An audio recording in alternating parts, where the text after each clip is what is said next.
back to my channel if you are part of the Bagel Babe fam. My name is Kelsey, I'm the blogger behind Blondes and Bagels, and I like to talk about makeup and clothing and handbags.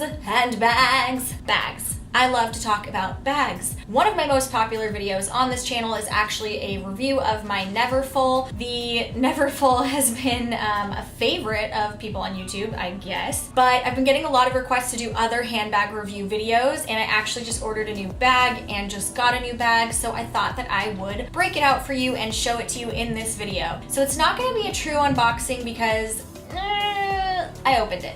I couldn't help it. I opened it. So it's not going to be a true unboxing. I do have the box here. I'll show it to you. But what I'm going to do is I'll kind of show you the packaging, tell you a little bit about this bag, why I chose to get it, and then we'll do a mini review. I've only had the bag for a few days, and even though I have used it, I haven't really gotten to, take it for a real run, so I can't really give it a full review yet, but I can kind of tell you what fits inside. I'll show you what I was able to fit inside, and I'll tell you what I believe the pros and cons will be of this bag. So, because you can tell by the title of this video, the bag in question is the Furla Mini Metropolis. So this little baby bag, the reason I became obsessed with the idea of getting this bag was really not even because I was obsessed with this bag in particular. It's because if you look at all the bags on the shelf back here, which is where I keep all my handbags, a lot of them are big. I don't really have any evening bags or date night bags, or if we need to go to a nice dinner or do anything like that. I don't really have a lot of bags for that. I do have, you can see maybe right here in the background, that's a little Rebecca Minkoff Moto satchel. So I do have some smaller bags maybe, but they're very casual. So for me, what I really felt like I needed was a bag that I could kind of take to a nice dinner or a date night and not feel like it was super casual and like the one part of my outfit that was off, if that makes sense. So I was talking with a girlfriend and she recommended Furla as a brand in general, and I remember having seen this bag on a bunch of bloggers that I really admire. So I looked at the full retail price of this bag. It was almost $300, and yo girl is cheap. I'm not gonna pay $300 for this bag. It holds next to nothing. So I went on my favorite site of all time, Poshmark. I went on the Poshmark app, did a quick search, and this is something I do with pretty much all of the bags that I want to buy before I buy them. I check to see if there are any on Poshmark to see if I can get them at a better deal, and in this case, I was able to. I actually picked up this bag with shipping for $100. $100 versus $300. That's a deal. And you know what else I love about Poshmark? A lot of the items are new. Typically it's just people that got it as a gift and are never gonna use it, or maybe it's a blogger that got it from a brand and also is never gonna use it and they just wanna sell it. So honestly, you guys, this bag came pretty much brand new. It even came in the original packaging. So this is the Furla box. It's beautiful with a little bow. You just pull that, it opens right up. It is gorgeous. So it came packaged in this box with the original dust bag. The only little bit of damage I can see to this bag is right here. If you look here, so I've got fingerprints all over it already. There is a little scratch right here. I don't know if you can see that. So there is a little scratch on the bag, but the seller did list that and show pictures of it in the listing, and just doesn't really bother me. So, for $100, a third the price of what it costs full price, I'm into it. So we're gonna talk a little bit more about this bag, what it can fit, and the pros and cons.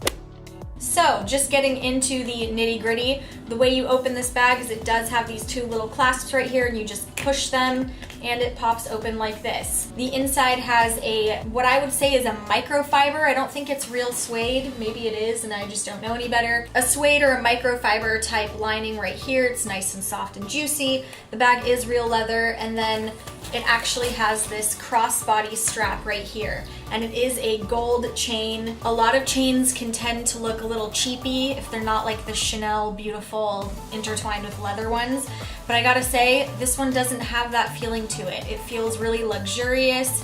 It looks really high quality, so I just love that. So I love the option that if I want it as a clutch, I can kind of tuck the strap in and just hold it like that. Probably never gonna do that, to be honest, because I am more of a crossbody girl. Or you can actually just have it sort of hanging from your shoulder. I am 4'11", so I'm pretty short. So what I actually did, if I take out the stuffing and show you, is I actually went ahead and tied a little knot right here. So I did tie a knot in the chain so that way it could just be shortened to the perfect height for me. So that's totally an option for you if you need to take up the strap a little bit. So that's what I did. That's sort of the little brief rundown of the bag. The inside's pretty simple. It's just an open hole. There is a little bit of a slip pocket right here, nothing major, but that's it, you know? There's no back pocket. There's nothing else going on in it. And at the end of the day, I think I just really had to come to terms with the fact that an evening bag is not gonna be like my normal bags. It's not gonna fit everything. So I did take this bag out today as a daytime bag. So what I'm gonna show you is I'm actually gonna pack it how I had it packed for my little, you know, errand to Target or whatever. So I'll show you how I used it as a daytime bag, how I was able to get a few more items in than maybe I would take on an evening out.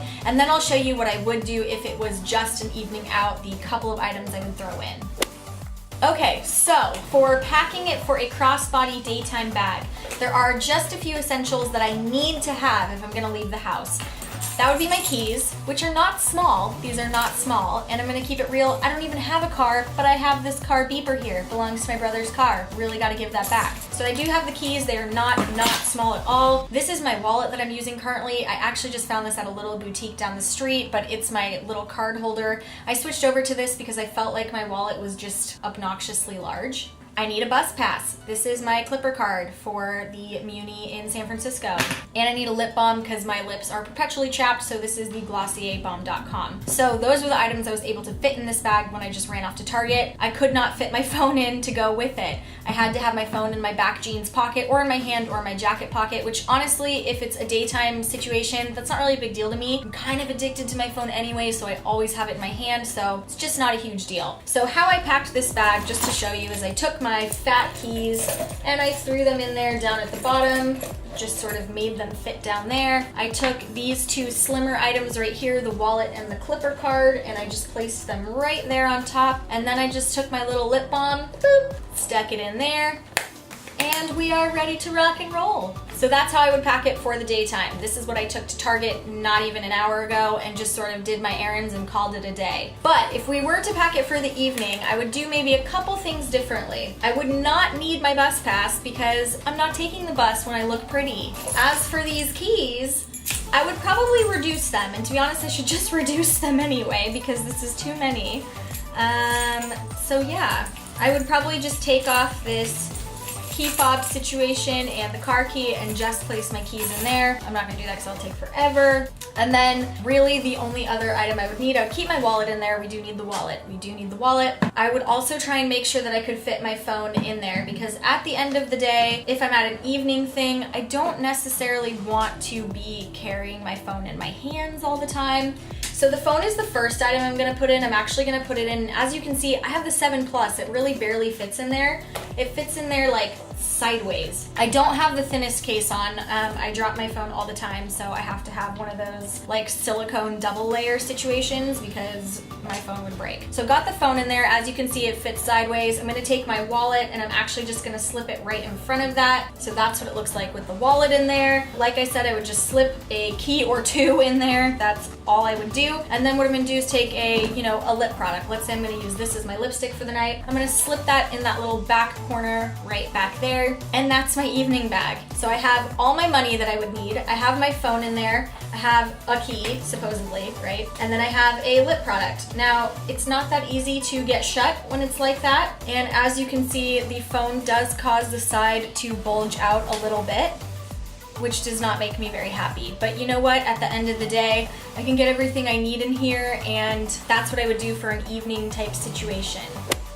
So let's do a quick highlight of the pros and cons of this bag before we wrap up this video. So for the pros, it is well made. This is a quality bag. Furla is sort of a mid-range bag. It's a little bit more designer. It's not like, this is sort of a mid-range designer brand, I would say. It's more in lines with like a Monsieur Gabrielle or, something like that. So we're not talking Chanel prices, we're not talking Louis Vuitton prices, but we're also not talking long shop prices, right? We're kind of mid-range here as far as the price goes and the designer goes. But it is a high quality bag, so that's definitely a big pro. It's also a very versatile bag in the sense that it can be dressed up day to night. It's not versatile in the amount of stuff it can hold, but it's versatile in sort of these situations in which you could wear it. So I was able to just pair it with this t-shirt and go run my errands, and I looked really cool doing it. So it is not versatile in the sense of how much it can fit, but it is versatile in the sense of what you can wear it with. So I can pair this with my t-shirt and go run my errands to Target, which is what I just thrifted, or if I wanted to put on my little black dress and take it for a date night out, it is formal enough that I could use it as my evening bag, which was exactly the point of buying it. So that's a huge pro. I would also say that a huge pro is the security of it. I have had so many phones jacked out of my purse in this city, I can't even tell you. I swear to God, like 2013 was the year of free iPhones. It was tragic, RIP, may they rest in peace, God bless you, see you in heaven, my iPhone 5C. Anyway, this situation, nobody is getting my phone. No one's getting it. They probably also can't get my phone out because I can barely get my phone in. And that leads me to the major con of this bag, which is the size. I just need it to be a little wider, just a little wider. Now granted, this is the Mini Metropolis. There is a normal Metropolis. I did not look at getting that bag. It just felt like for an evening bag that was almost like, it was just gonna be almost too big at that point. So because I was choosing this to be more of a formal, tiny, dainty evening bag, I didn't go that route, but you could. So they do have a version that looks almost just like this, and it can fit the bigger iPhones than mine. But I will say that the size is just, it is a little bit of a con. I need it to be slightly wider. Not a lot, baby girl, just a little bit. So yeah, I would say that's probably the main con. The price can also be seen as a con, but since I am a thrifty, nifty little human, I found it on Poshmark and the price was not a con for me at all. So big tip is to try and find this bag secondhand if you can. And if you end up getting it full price, you can actually probably find some of the more limited edition colors and get one that you really want to get. I didn't have, you know, a huge choice of colors I could pick from. Poshmark had like 2 of these on sale, so is what it is. So that is my review of the Furla Mini Metropolis, you guys. My little mini unboxing and showing you sort of what fits inside and the pros and cons. I would love to know if you have this bag. I noticed there weren't a ton of videos on YouTube about this bag, but I know people must be searching for it because it's a pretty cool bag. So if you have it, let me know in the comments below, and just let me know your thoughts on it in general. If you have any other evening bags you can recommend to me, also let me know that, because I am always on the lookout for the next bag. So I hope you guys liked this video. If you did, go ahead and give it a thumbs up, and please join the Bagel Babe family by subscribing. If you like videos about handbags and beauty and other awesome things like that, join the fam, because I try to put out at least a video a week, if not 2. So I will catch you guys in the next video. Have a good one. Bye guys!